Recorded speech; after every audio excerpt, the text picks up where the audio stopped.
in one of those fairy tales with a lucky, lovely girl with the 3 wicked sisters. What shall we call her?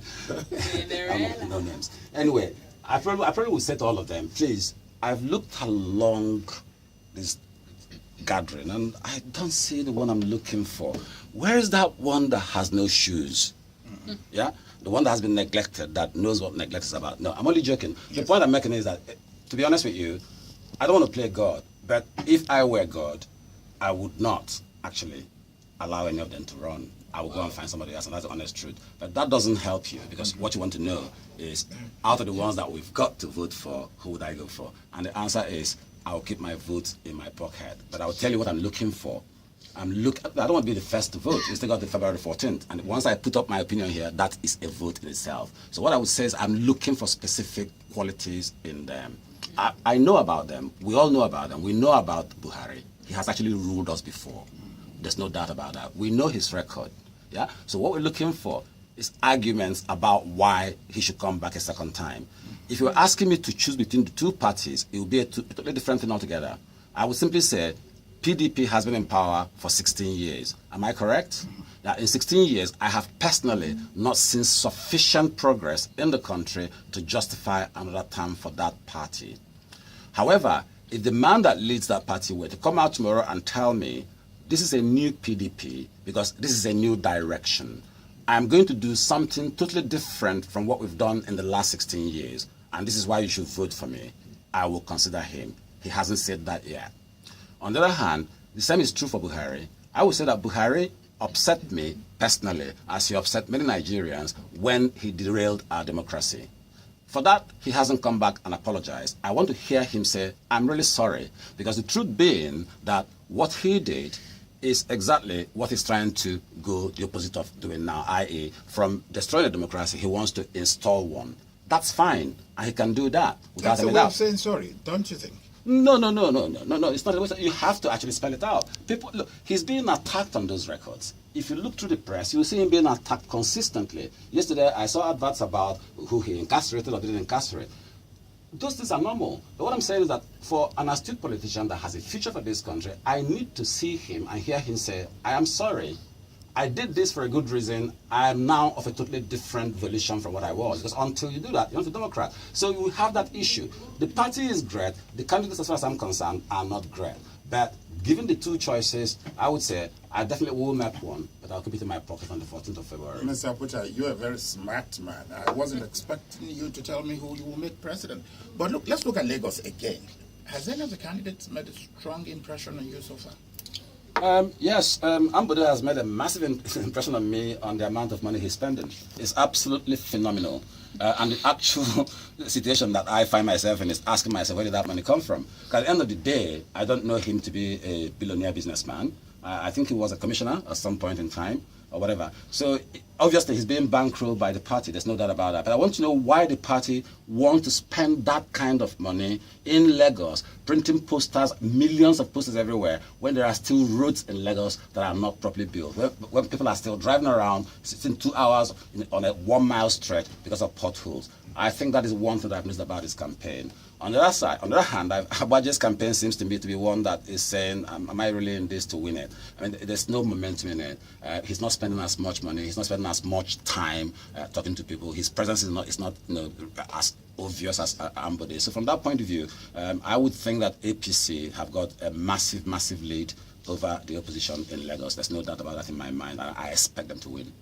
Okay, let's leave the candidates for a moment, Duke. Somebody drew my attention to the comments of the U.S. Secretary of State recently, John Kerry, when he said that those who will be found guilty of postponing the forthcoming elections will not be allowed to get U.S. visas henceforth. And I said to myself, what is U.S. visa thing? Did you hear that? Did you see it? Yes, yes, I did. Yes, you're absolutely right. A little smile sort of crossed my face as well when you said that. But the thing is, I think it's a veiled threat, really. I mean, the U.S. visa in itself doesn't mean very much, but don't forget, a large number of our politicians, in fact, Nigerians in general, have assets in America. And it is therefore likely that our politicians also have assets in America. They have houses, they have, and even their children might even be in school in some of the states in America. So when you are unable to get a visa into the state, you are unable to enjoy your assets. So I think that is something. But that's absolute rubbish. I mean, I don't think America has the capacity to do that anyway. I mean, how are they going to decide who is responsible for postponing an election when international observers have said we cannot go? And remember, it's very, very critical to remember that the president does have a legal right to ask for a postponement if he believes that the circumstances simply will not permit a fair election to be held. He does need to get the House to carry it, exactly. But only he can initiate it. Nobody else can initiate it. So the House cannot initiate it, the party itself cannot initiate it, the police even cannot initiate it. The police may be able to initiate a temporary closure of a specific position because of security threats on a particular day. But in terms of postponing the election, only the president can. So there is still a very strong possibility that he can do that. Look, Duke, this discussion can go on and on and on. Look, I'm beginning to enjoy every minute that I'm spending with you, my brother. I'd like us at this time to look at some of the issues and actions and comments that tend to heat up the polity as we build up to February at this time, and particularly what implications they hold.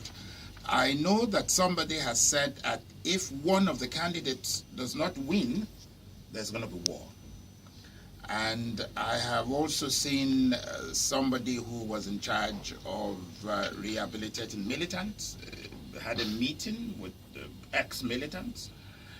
Is that a mobilization of militants for possible kind of action? Tell me, there's been a lot of comments here and there that tend not to be very good. Have you considered the implications of all of this if you have heard them? Yes, indeed. I mean, we have. But remember, the implications it's not about just the election. It's about the post-election period. I mean, let's face it. What do we have at this point in time? We've got Boko Haram in the northeast. We've got power in the south-south. And some commentators will tell you that the two are somewhat related. Boko Haram are unhappy because they feel economic disadvantages that they have at the moment are caused by central government inactivity. And that central government activity is put straight at Jonathan's table. He's from the south-south. People are feeling that Jonathan's government is the most corrupt that we've seen in the past, God knows, 10, 15, 20 years.